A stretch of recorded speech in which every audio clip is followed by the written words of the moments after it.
Introduction. The Tang Dynasty, one of the longest dynasties in Chinese history, 618 to 907, is hailed by historians as China's golden age. It didn't come about by chance. It owed much to the conscious efforts of its co-founder, Emperor Taizong. Tang Taizong lived from 598 to 649. Tang is the name of the dynasty, and Taizong his imperial title as emperor. His personal name is Li Shimin.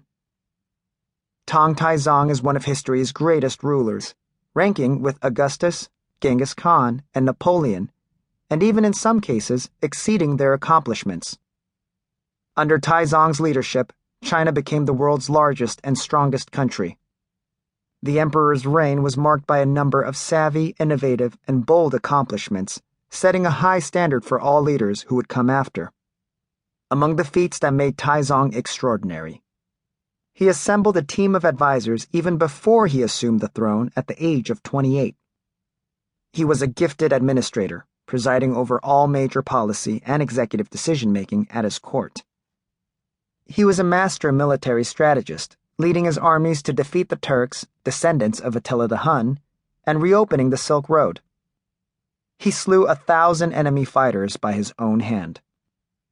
He was remarkably versatile, an archer, hunter, horseman, poet, composer, and calligrapher.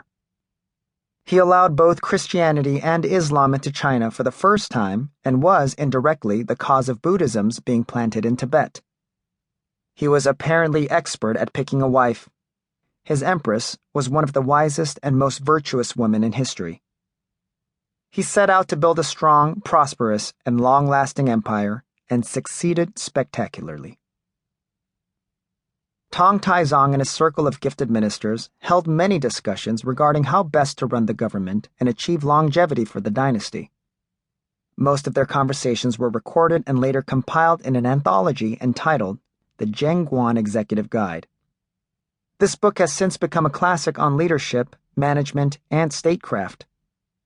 It has been translated into Korean, Japanese, Mongolian, Khitan, Jurchen, and Tangut.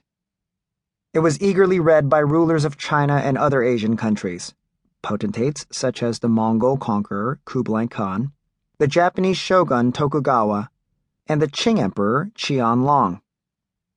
Today, Taizong's thinking is ardently studied by business executives and government leaders throughout Asia, and it is far past time that the emperor's thoughts be shared with those in other parts of the world.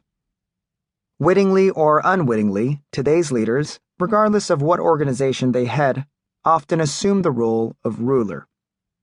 Politically, the emperor is a thing of the past.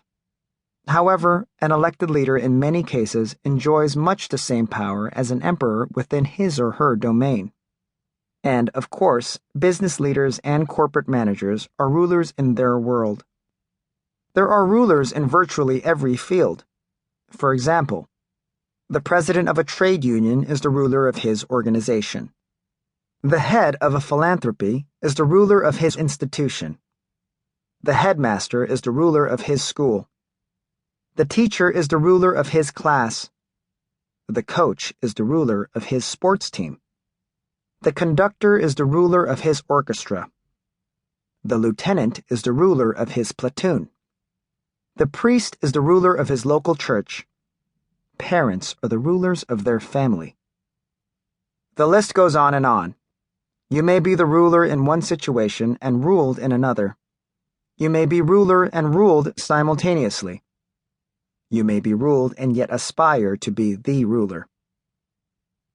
Note: the author recognizes the role of women in all spheres of modern life and asks the listener to make allowance for the use of masculine pronouns in this book. Whether running a country or a commercial enterprise, whether leading a team or serving as a role model, rulers wield enormous power over the people and the resources they command. They're capable of exerting great influence over the society, environment, and community in which they operate. And they face many problems that are similar to those an ancient emperor would have faced. Many books have been written on leadership and management. This one is distinctive in that it is not a one-way stream of advice, but rather an anthology.